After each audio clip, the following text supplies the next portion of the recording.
Hey everyone, Dan here real quick with some housekeeping before we get into today's show. The last time we talked about the conflict between Russia and Ukraine, it was shortly before Russia started its full-blown invasion. They broke through 4 sections of the Ukrainian border very quickly, and now things are kinda up in the air. Considering that now Putin has taken the step to go for what seems like regime change, I think it's important to emphasize something.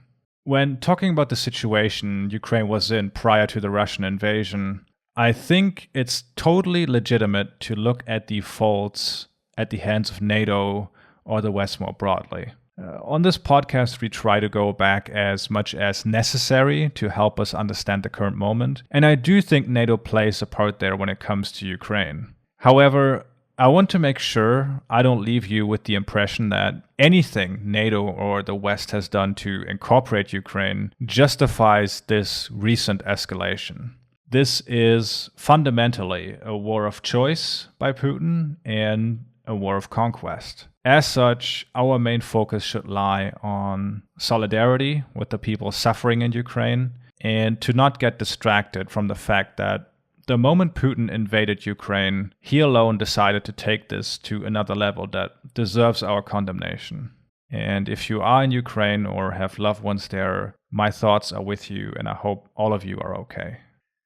The interview I have for you today is me talking to Derek Davison and Danny Bessner from the Foreign Exchanges newsletter and the American Prestige podcast. I highly recommend you check out their work, links to which you can find in the description. Again, a big thank you to the two for finding the time to come onto the podcast and help us make sense of all of this. Enjoy the show. We are determined that the vicious German cycle of war, phony peace, shall once and for all time come to an end. This is London Court. Here is a news flash. The German radio has just announced that Hitler is dead. Early this morning, the Soviet troops launched a general attack on Hungary. Those who foolishly sought power by riding the back of the tiger ended up inside. Tonight I'm not worried about anything. I'm not fearing any man. None eyes have seen the... Say that we are mired in stalemate seems the only realistic, if unsatisfactory, conclusion.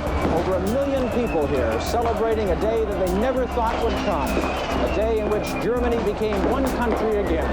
Launched the opening salvo of Operation Iraqi Freedom. If the iron dice must roll, may God help us. Hello everyone, this is Dan Arrow speaking. We're recording this on the 1st of March, 2022. I'm here with Derek Davison and Danny Bessner. Hi guys, nice to have you. Thanks for having us. The last time we, and when I say we, I mean we at the Iron Dice podcast talked about this. This was shortly after, or only an hour after, Putin announced that they were going to recognize the Donetsk and the Luhansk People's Republic as independent states. And at that point in time, it seemed ominous, but it wasn't really clear on how far Russia wanted to take this. And I think anyone listening to this knows that Russia took it pretty far thus far, and the full invasion has happened. So can either of you give us a sense of where we are in the conflict right now, what has happened thus far? Sure. I think we're at the end of an initial phase where it looks like the Russians intended to make some quick moves to maybe capture Kyiv and maybe a couple of other cities. They sent columns in from several directions, but they don't seem to have made as much progress as it looks like they were trying to make. And this is all very speculative because it relies on intelligence estimates of Russian war plans that nobody outside of Russia has. But it looks like they made some maneuvers to try and take some of these major population centers, and they were stymied, partly from partly by Ukrainian resistance, partly by logistical, I would say, snafus or miscalculations. And so consequently, we're at a stage now where it looks like the Russians are slowing their advance, at least in northern Ukraine, and are preparing to besiege Kyiv, for example, and maybe some other cities, and sort of, stand off with artillery and airstrikes and that sort of thing, and pound those cities a bit before trying maybe to take them again. There's a very long column. This is the big story today, sort of overnight, there's this 40-kilometer long column of Russian forces that have been moving toward Kyiv, indicating that they're setting up for a siege. That column appears to be stalled out, or at least moving very slowly. Logistically, to arrange your forces in a way that they're forced to make a column 40 kilometers long is probably not the smartest idea. So I think they've probably done something that they wish they could take back here. But nevertheless, it looks like they're stalled out. There are reports, and again, these rely on intelligence estimates, but I have to say Western intelligence estimates have been fairly accurate about this conflict so far, as much as it pains me to say that. But estimates that you have vehicles breaking down, running out of gas, people running out of food, maybe soldiers deserting or kind of abandoning their vehicles. It's possible even that Russian commanders didn't tell them until they gave the order to invade that this was actually what they were going to be doing, so they had no time to prepare for this, either sort of a physical way or mentally and emotionally. So there's a lot of questions about just how well things are going from the Russian perspective. I will say they're making much steadier progress in southern Ukraine. Forces that have come up out of Crimea have surrounded a couple of major cities in southern Ukraine. Mariupol is probably the largest. They seem to have built themselves a land bridge of sorts, connecting Crimea to the Donbass region in eastern Ukraine, which is what this was all ostensibly, this whole invasion was ostensibly about, but has kind of gotten lost in the shuffle. So it hasn't been an entirely failed effort here, and there's some people, I've seen this a lot on social media, and maybe elsewhere, that seem to be kind of crowing about a Russian defeat that I don't think has happened, and I think is probably not going to happen. I think that's very premature to start that kind of talk, but some people seem to be invested in saying that. I think it's I think it's probably a mistake. Yeah, I've noticed that too. This sort of, what seems to me at least, of course, none of us really know what is going on. It's all fog of war. It's super early into this. But it seems like there is this sort of premature triumphalism going on, and also already talk of, regime change is the way to go here. And so 2 questions, maybe, Danny, this is a question for you. Why, this is also where a lot of grievance of Russia towards the West is rooted in. Why is it seems like liberal democracy, kind of US style liberal democracy, is a kind of a tough sell in Russia since the early 90s. And where might that come from? Well, that's a gigantic question. Why doesn't liberal democracy of the American form always find roots around the world? And there's libraries of books addressing that topic. But suffice it to say that there are cultural, economic, political, social, diplomatic reasons why that doesn't happen. If you're pitching U.S.-style liberal democracy specifically in Russia, that probably brings up associations of Yeltsin and the Chicago Boys and all that stuff. Yeah. Okay. Yeah. Well, I mean, I think it's more than that. I think it's deeper than just the post-1989 period. I think to get a real answer to that, you'd really have to ask a Russianist and really explore Russian political culture, Russia's relationship with the West, Russia's self-conception in light of the domination of Western colonial powers and eventually the United States since 1945. So there are manifold reasons as to why that is related to political culture and economics. But I think the question that you're really asking, if I may, is that why is Russia sort of soured on the United States? What happened in the post-Cold War period that made Russia sour on that? And I think three major things. One, an overriding American hubris. The idea after 1989, and particularly after the Soviet Union collapsed in December 91, like officially totally came apart, that American imperial hubris basically relegated Russia to a second degree status. That the idea was that the United States, and particularly liberal democratic capitalism, and really the particular form of like kind of a neoliberalized American liberal democratic capitalism, what George Soros, friend of the pod, has called a market fundamentalism, was the only way to really organize one political economy. And that led directly to what many people have referred to as shock therapy, basically the invasion of Western capital into post-Soviet Russia and other post-Soviet states as well. And then I think there's an association, from what I can tell in the Russian popular imagination, and again, like, I'm not an expert, so I'm really citing scholars and colleagues, that a lot of the problems of the 1990s is sort of coming apart of Russian society. The humiliations, the degradations were a direct result of this form of shock therapy and of this form of American imperial hubris. Coupled to that is just the fact that what the United States has done over the last 30 years in terms of international relations, from the Gulf War, which it did have a multilateral force behind, but then into the various interventions in the Balkans in 95 and 98, and really the wars in Afghanistan and Iraq and also Libya as well, have demonstrated to people around the world, Russians included, Vladimir Putin included, that the United States, reserves to itself a form of imperial privilege. And I think that Putin is genuinely interested. There's been a lot of talk. Is he rational? Is he irrational? I mean, frankly, to me, it seems like a lot of irrational stuff is going on.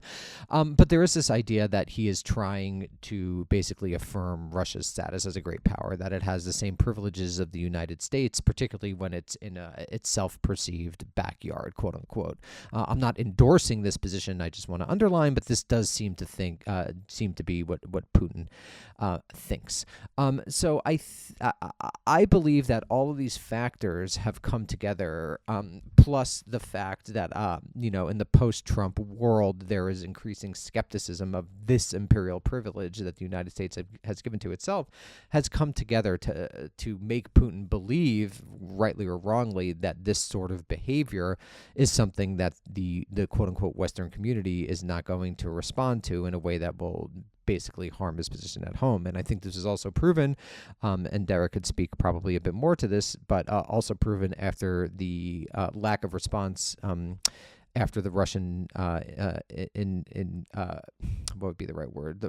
I was going to say interaction. The Russian military behavior in Georgia in 2008 and the seizure of the Crimea in 2014.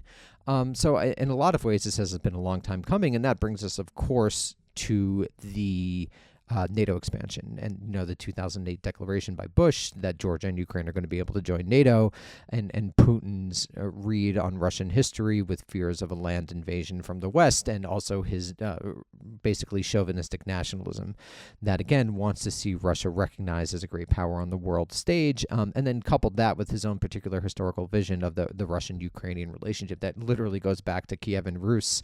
And Derek, that's the 9th century, is that right, when that first gets going? 10th century-ish, yeah. 9th, 10th.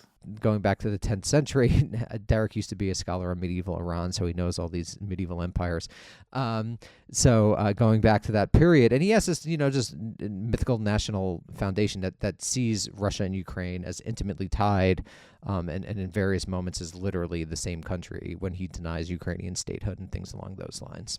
Yeah, it seemed, and Putin alluded to this in the speech that he gave, which was really more of a rant prior to the recognition of the DNR and the LNR, where it seemed like for him, there's really no other possible outcome than the total subjugation of Ukraine. And this leads into my next question for you, Derek. There has been, now that Russia has made this decision that seems completely irrational on the face of it, from a like bird's eye realpolitik perspective, that people who in the past have been critical towards NATO and the West in general for kind of either sleepwalking into this tug of war over Ukraine, or pointing to NATO expansion as a legitimate security concern.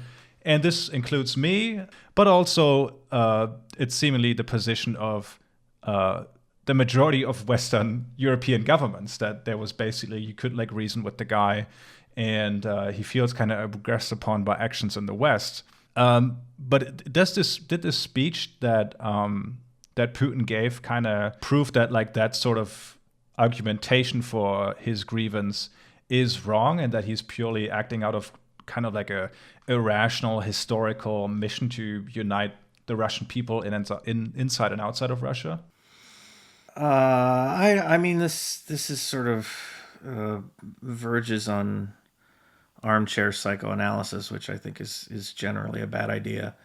But I do think it raises questions, and I don't think it necessarily invalidates somebody who, 5 years ago or even a couple of years ago would have said, this is not a great guy. I don't want to hang out with him, but he's rational enough to be responsive to pressures, and he's, constrained somewhat within a system in Moscow, and that you can sort of predict his actions. I don't think that was necessarily wrong this whole time, but it is possible that his mindset has changed. It's possible that any number of things, his age, his health, his the end of the approaching end of the second term of his second presidency, although he's obviously rigged the Russian constitution so that he can remain as long as he wants. But these are things that could cause him to reflect on his legacy and view the separation between Ukraine and Russia as this kind of unfinished sore that he needs to do something about. People have speculated that he's isolated himself so much over the last couple of years because of COVID, which he is clearly very concerned about getting COVID. I'll leave it at that. But that kind of isolation may have affected him in some way. Who knows? But I do think, you have to start to wonder moving forward now, what actually, where he's actually coming from. And not only that, what is the nature of the political system in Russia now? Because, a couple of years ago, 5 years ago, you would have had people say, look, this is Putin running, kind of leading a group, a cadre of, kind of ex-Soviet folks and oligarchs and, people in the elite of Russian society, that he's accountable on some level to them, that he has to, at least kind of, get their support for any major policy that he wants to undertake. I think the big takeaway that I would make here is not so much his emotional stability or his mental stability. It's that I don't think he's accountable to anybody anymore. I don't think that he's listening to anybody. I don't think he has to, for whatever reason. The system has shifted from a sort of group authoritarian state or collective authoritarian state at the top to more or less a dictatorship. That's the takeaway I took from his TV appearances, from these multiple now appearances where he's basically treated his security team, his advisors, as children, humiliated them on television over and repeatedly. That's what I take from the fact that you've had a number now of these the so-called oligarchs, the Russian oligarchs, speak out against this war, and it doesn't mean anything. It hasn't meant anything in terms of a change of policy, or there hasn't been any response to it. I think that's the big concern, is that he's just not accountable to anything anymore. The meeting of his National Security Council, that was truly baffling when head of, I think it's like foreign intelligence, Narishkin kind of flubbed his lines. Right. Yeah, it just berated him on TV. I mean, just for everybody to see. And that was, I mean, there was evidence that was pre-recorded too. So, I mean, not only did he do it in the moment, but he left it there for everybody to watch later on television. It just kind of like, I mean, there's nobody challenging this guy anymore, or nobody that he's sort of respects anymore, it seems like. Yeah. Listeners can go back and watch that clip to get a sense of like the vibe that was going on in that room. But like Narishkin looked like he was about to cry after like Putin was done berating him. And it seemed very revealing. So if this invasion leads to a weakening of his position, is there even like any competition inside Russia that could like take his place? Or is it just like, is it just open game at that point? I mean, I really don't know. And I would add, in addition to those security meetings, the announcement on Sunday when he said he was putting Russian nuclear forces on alert. I don't really know what he was doing, and it doesn't seem clear to anybody else what he was doing. But he made this, televised announcement that he was, putting them on some kind of special status, Russian nuclear forces, and the camera panned over to his defense minister, Sergei Shoigu, who looked like he was going to throw up. I mean, he looked like he was going to be sick to his stomach. And it's just, there's nobody in the upper echelon. And I think, clearly nobody in the upper echelon is willing to challenge him. So I think if you were looking for alternatives, it's going to come from some unforeseen direction, is what I would guess. When we're looking at how the West has reacted to this, apart from all the rhetoric, when we look at the concrete steps taken, like sanctions and the like, is this closer to what we saw after 2014, after the annexation of Crimea, or are we heading into Russia being completely shut off from the West, kind of like a Iran, for instance? I think it's pretty clear that very different response than post 2014, as far as I can remember, and I think the big difference is social media. Two things: social media, Trump. I think Trump really put Russia back in the center of the American political imagination in a way that it hadn't been in decades. I remember the 2012 debate. It was Obama who said like the Cold War is over, right, to Romney, and I think that was a general expression of what people thought of Russia, or rather, people didn't really think that much of Russia. So there's that thing, and 4 years of Russiagate and all that really made Putin an enemy number one in a way that he wasn't. I mean, as I recall, Derek, correct me if I'm wrong, but as recently as 2011, Russia basically supported the U.S. intervention in Libya, and in 2015, Russia and the U.S. made deals with regards their interventions into Syria as to not like go past each other. So there was like relative cooperation. And I also really do think that the Russian, the social media really does affect the tenor of our foreign policy debate. And I think particularly after years of isolation and COVID, I actually don't know the numbers, but I can't imagine that like the time and people spent on social media has gone down. And so I think this makes everything turn into a big issue in a way that it just wasn't after Putin seized Crimea in 2014, and certainly after the intervention into Georgia in 2008, there just wasn't as much of a response. But Derek, I don't know if you agree or not.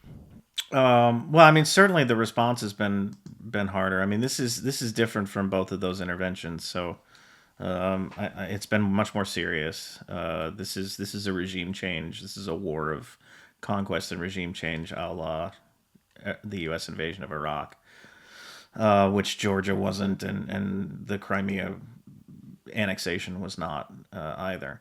I think that what's being done, I mean, the package of sanctions that has been unleashed on Russia, especially in the last couple of days since the weekend, is very much the Iran, Venezuela, North Korea package, cutting Russia off. They haven't gone as far with it as they've gone in those other countries. Which is reflective of Russia's role in the global economy. It's status as a major energy source for Europe, its position as a major source of wheat and other agricultural products for a large portion of the developing world. So they've been somewhat careful not to completely disconnect Russia. But we're in that space of kind of mass punishment and doing things that aren't just targeted to hurt the elite, but are actually hurting or will hurt ordinary Russians, kind of just average the average Russian person. Yeah, you just used the word punish, and I was thinking about that because this is far from how sanctions by the West are employed in reality, but ideally sanctions should, as a tool, if you use them, be used to compel a nation or a leader to do something. Of course, we see that they're much more used to inflict pain on a civilian population or a country as a whole, like Iran, like Venezuela. But now getting to Russia, who are getting hit with these sanctions as they're invading Ukraine, it's this whole thing of leaving your enemy a golden bridge to retreat across. Is there a sense maybe in Russia now that they have nothing to lose anyway because they're already thrown the book at them? It's so difficult to know, right, Derek? I've been trying to look into it. It seems virtually impossible to discover either public or elite opinion on this. It's like Kremlinology. We're like reading Facebook posts against the grain. That's literally what it is. I mean, maybe I'm wrong, but it seems very difficult to know that. I think it's incumbent on the West. It's incumbent on the U.S., the EU, the Canada, the UK, everybody who's participating in these sanctions, to make it crystal clear what Russia needs to do to have these sanctions lifted. Because otherwise you do create this perverse incentive where it's like, well, I mean, if you're going to sanction me anyway, I might as well just go for it. It needs to be absolutely clear what steps Russia can take to get this stuff taken off, not just because that's I think the right thing to do for the Russian people, as it would be for Iran, the Iranian, Venezuelan, North Korean, etc. people who are all in this same boat now of just being perpetually sanctioned to death. It also is the only way to ensure that these things can be effective in actually have any chance of being effective in actually achieving the policy goal of ending the war, getting Russia to say, okay, this is too much, we're gonna back down. But I've seen a lot of people, and nobody in any official capacity, thankfully, but I've seen a lot of people say, let's just leave these in place now. We've done it. We cut Russia off. Let's leave it in place until there's regime change in Moscow, or until kingdom come, whenever. And that's just a horrible policy. I mean, it's really devastating to the country in a way that is not going to help you achieve any political aim, and it just it eliminates any hope that these things can actually be effective in leveraging an end to the war. I want to get into the next question, but I just have to bring this up on the topics of sanctions because I'm in Germany right now, and Germany once again proved that they're the absolute masters, just top tier in acting within their national interest and kind of like shrouding this or making it look like that's not what they're doing. Like, for instance, with the weapon sales initially saying, we can't fathom like German weapons killing Russians. This is just too much for us. The Yemeni children, that is one thing, but we can't really. Russians, that's just a bit too far. And 2 days ago, the latest example comes from our foreign minister, Annalena Baerbock, who, when asked about shutting Russian banks out of SWIFT, said that, who this would really hurt is, the granddaughter trying to help her like grandma in Moscow by sending her some money, only to 24 hours later reverse on that decision and to cut the majority of banks. Russian banks out of SWIFT, or maybe, I don't know, maybe the 20% of banks they left in are the ones that like granddaughters use to send money to their grandmas. In terms of, you mentioned the interconnectedness of Russia into the world economy. At the beginning, it seemed like Western Europe and especially Germany were kind of hesitant to go along with the demands for sanctions, obviously because of fear of retaliation. Are there like some exclusions to these sanctions that like Europe doesn't have to worry about as much about like its energy and stuff like that? Or why do you think Germany has now made the decision to actually cut them out of SWIFT and put Nord Stream on ice and all that stuff? I mean, I think it's a calculation that I honestly, I think that there was an expectation that it wouldn't come to this, that it wouldn't reach this point. And I think Germany was probably caught off guard to some extent. But in terms of protecting the energy business, they absolutely have. They haven't sanctioned any Russian energy companies. They've left enough banks. I mean, I don't know that remittance payments has been a big consideration here, but I think part of the reason that they've left some portion of Russian banks out of the SWIFT ban, left them connected to that system, is so that they can facilitate energy. I mean, they can facilitate gas purchases. They can facilitate oil exports. They can facilitate agricultural exports. So there's still the possibility of doing business with Russia. I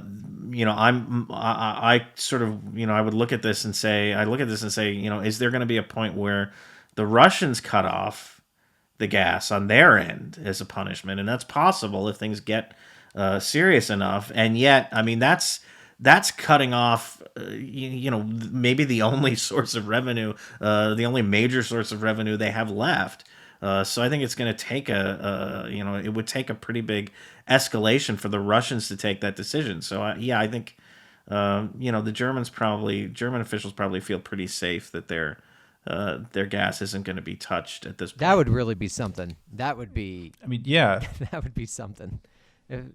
Yeah. That would be incredible, especially because I don't even know.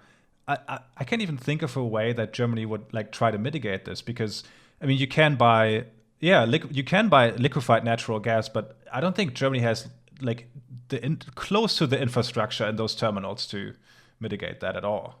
No way. It would be like the winter of '46, where it was like that freezing winter.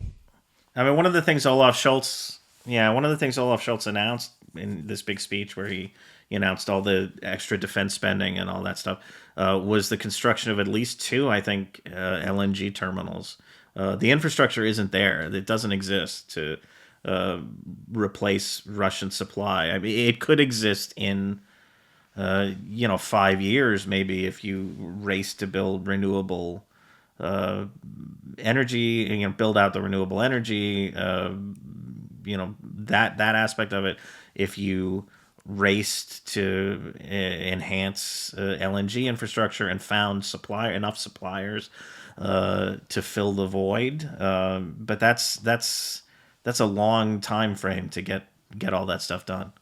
I want to get back to that speech by the German chancellor in a second, but first, in the last couple of years, it seemed like NATO as an alliance had kind of lost its purpose, kind of lost its justification to exist.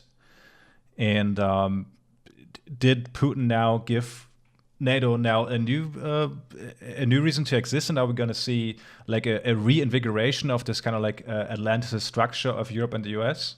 No. So I think that a lot of people have been saying that, but I think it actually suggests the need for an intra-European force without the United States more than it does a reinvigoration of NATO. I think that in the coming years, I do think that there'll be a reinvigoration of NATO. I think that it's the institutional structure that exists now. And maybe I'm overreading this, but I do think the German move is an indication that strategic considerations have changed. It makes sense. NATO is 73 years old now.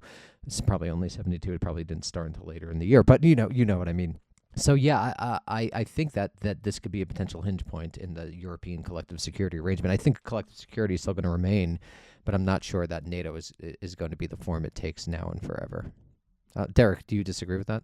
No, I mean, I think you're going to see a little rally around NATO effect for a while, but long term, yeah, I think the box that got unlocked when Trump got elected isn't going to be easy to close. European leaders are not going to just go back to kind of turning all responsibility for their national defense over to the United States and relying on that, which is basically what NATO is. So I think you're more likely. And it's the 1-2 punch of Trump in this, I think. Yeah, I think you're more likely to see movement in a kind of pan-European and upping the European Union's capabilities in this regard. Do you guys think this was? I mean, our chancellor called it like he on Sunday in a speech in Parliament he said we're now in a new era. We're basically like we've woken up in a new world. Do you think this was the event that like catapults Germany from a position where the only steps it could really take internationally were dialogue and diplomacy? Like anything else was completely out of the realm of possibilities. Do you think we'll now grow into a Europe where Germany asserts itself not just financially or through soft power, which of course it has done always since the EU exists, but also like in a military way and really like stepping up when it comes to the perceived threat of Russia? It's like, what does that mean? You know, like, what would that practically look like? I don't think Germany is going to ape a sort of global U.S. interventionism. So it would, build capacity in order to protect its eastern borders. I guess I it's hard for me to envision now what that would look like. I don't know, Derek. What do you think? No, yeah, I don't. I'm having a hard time with that. It's unclear what that would look like, right? I think like there's so much in German Marshall thinking, which is if you go back 300 years, there's a lot of German Marshall thinking to draw on, but it does seem like there hasn't been that much in the last 70-ish years. So it'll be well, at least without like the U.S. as the primus inter pares. So I'm not really sure. It probably will engender a strategic revolution in terms of how Germany and probably with France perceives itself. But what that form it takes, particularly in light of Brexit, I think is difficult to know. Do you guys see this action by Russia?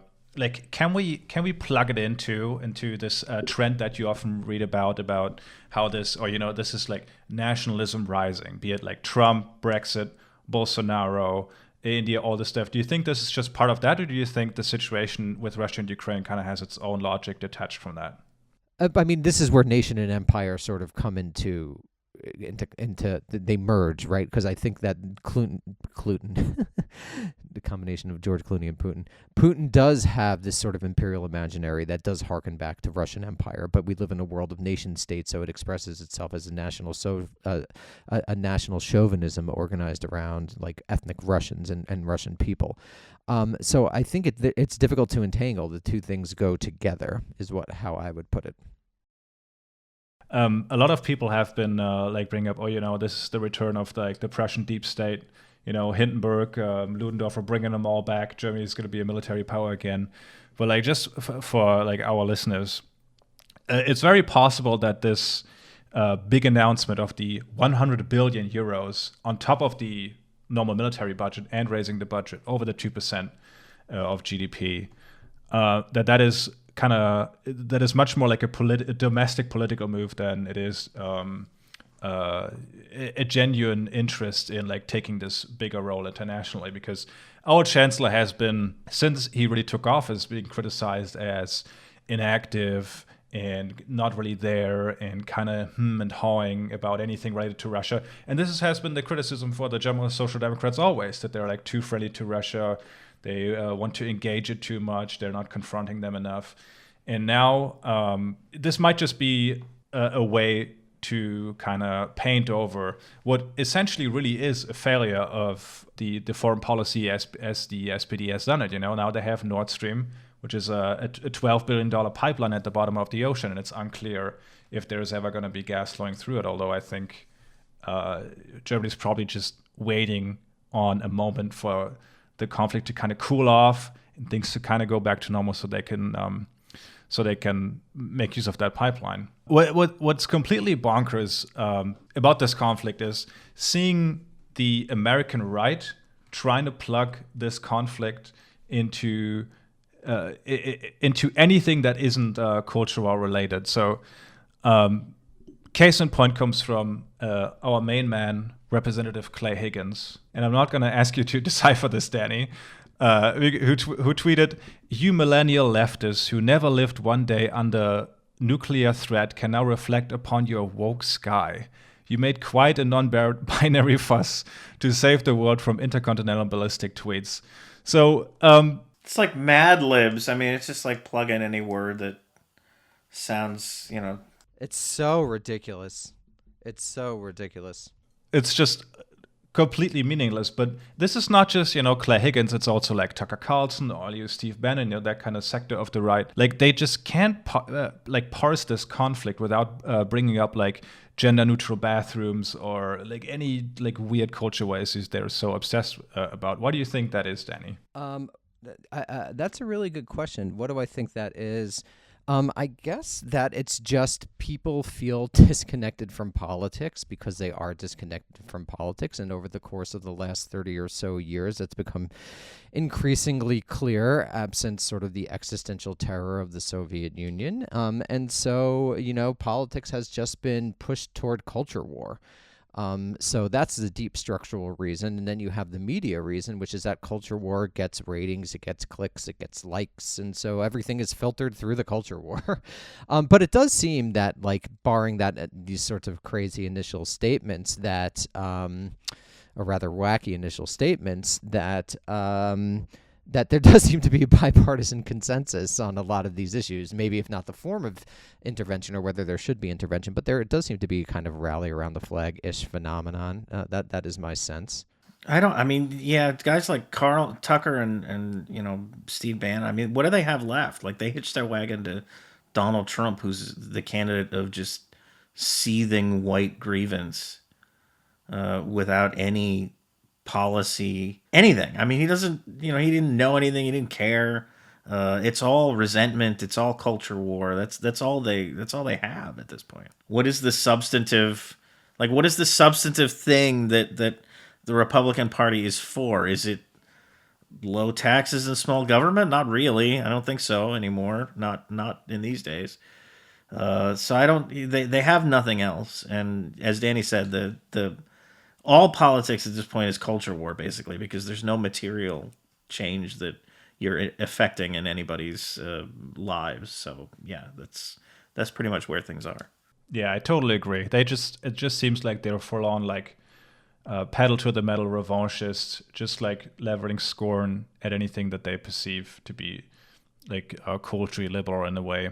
Someone who got this right, or the only person who got this right, it seems, or not person, but institution, seems to be, regrettably, U.S. intelligence, who have warned of this for what feels like 2 months straight, that the invasion is imminent, which was viewed with like a raised eyebrow in Europe. And the Ukrainian President Zelensky also came out and was critical of this, that the U.S. was constantly talking about imminent invasion. And it's not just Zelensky, but also in the last podcast episode we did on this, we mentioned like the head of his party who went out of his way to name American media outlets like Bloomberg and Wall Street Journal and kind of comparing them to Russian state propaganda outlets and accused them of being complicit in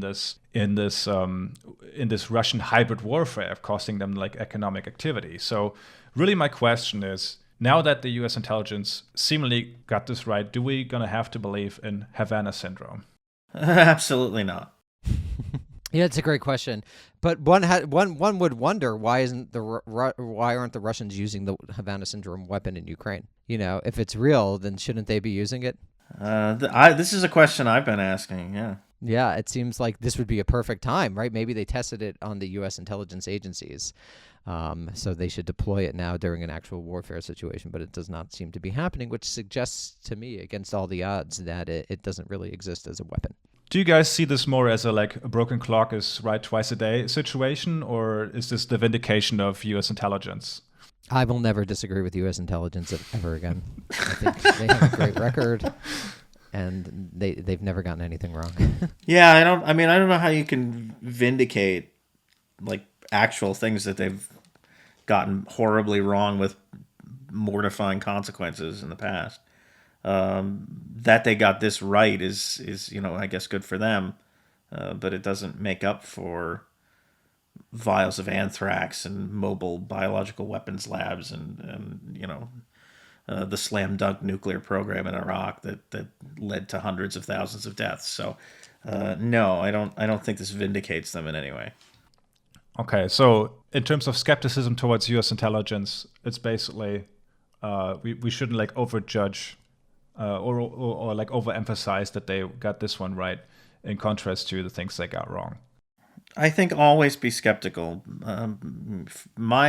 For me, I think I was skeptical of the U.S. intelligence claims, but I think I wasn't skeptical enough of, let's say, comments that were coming from both Ukraine and Russia. I mean, the Ukrainians were sort of, asking everybody to stop talking about the invasion because it was hurting the economy, which doesn't necessarily mean that they disagreed with the intelligence, just that they felt like it was doing a lot of damage. And the Russians continually denied any interest in invading, and that obviously you have to treat that with some skepticism. But they'd done this so many times before, built up troops around Ukraine and sort of menaced Ukraine and then backed off, that it seemed to be part of that pattern. But I think you got to be skeptical of everybody. Today, the head of the European Commission, Ursula von der Leyen, has come out and basically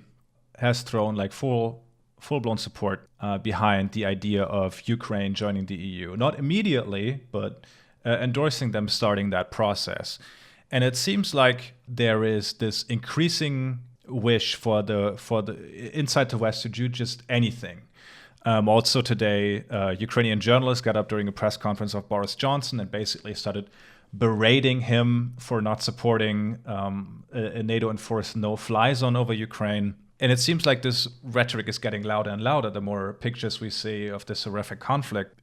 Do you think this sentiment of that the West just has to do something, that can't just be bystanders, can lead to something much more dangerous? Or do you think it's inevitable that the West does something anyway? I mean, I think they go together. I think there is an idea baked into the American imagination that we need to quote unquote do something because every region of the world is envisioned as our backyard. So yeah, I mean, I think those things go together, and one of the things that the left could do in the coming years is really work to question that assumption and whether it is really in the interests of the peoples of the world or the peoples who reside within the United States. Yeah, I think there definitely is a sort of assumption that the United States has to be involved everywhere at all times, everywhere in the world, and it leads to things like what's happened here, where the United States makes promises. The United States makes, whether it's we're going to be there to defend you if push comes to shove, or you're guaranteed membership in NATO, and then 14 years later, nothing has happened. The United States makes a lot of commitments that it can't, frankly, fulfill, but because we feel the need to be everywhere at all times doing something, we wind up making these things. I think there are huge risks here. I mean, there are risks already in the things that are being done. There's always risks to sending weapons into a country that's at war. You don't know who those weapons are going to wind up with. You don't know if they're going to wind up on the black market. That's very risky. Sanctioning Russia in this way in the way that we have is very risky. There are uncertain outcomes to taking a country as large with as strong a military and as major a role in the global economy as Russia has. Even though I know people like to say Russia's a gas station with an army, it's not quite that simple. We're in some uncharted territory here in terms of what the repercussions could be of all of these sanctions. So yeah, I mean, I think there's a lot that's already happened that could be dangerous, and certainly there are there's crazy ideas floating around out there like a no-fly zone, or I saw Richard Engel, who's like the foreign correspondent for NBC, he's not a hack, was like musing on Twitter the other day about, what if NATO just like bombed the Russian column that's heading for Kyiv? Like, what if we just did that? What? I mean, we could stop them. What's the big deal? I mean, this very dangerous idea is floating around out there. And so far, it seems like, thankfully, the U.S. and European governments have not succumbed to those ideas. But the longer this goes on, the urge to do something more is going to, continue to grow. Danny Bessner, Derek Davison, thank you so much for granting us your insight. Again, please check out the Foreign Exchanges newsletter and, of course, the American Prestige podcast. If you're done listening to this, I highly recommend you go over there and listen to the, if on this topic, the Ukraine Explained series or any other issue is highly interesting over there. So, thanks for being on, guys. Thanks for having us. Thanks for having us. Yeah, thank you. All right. Take care. Bye.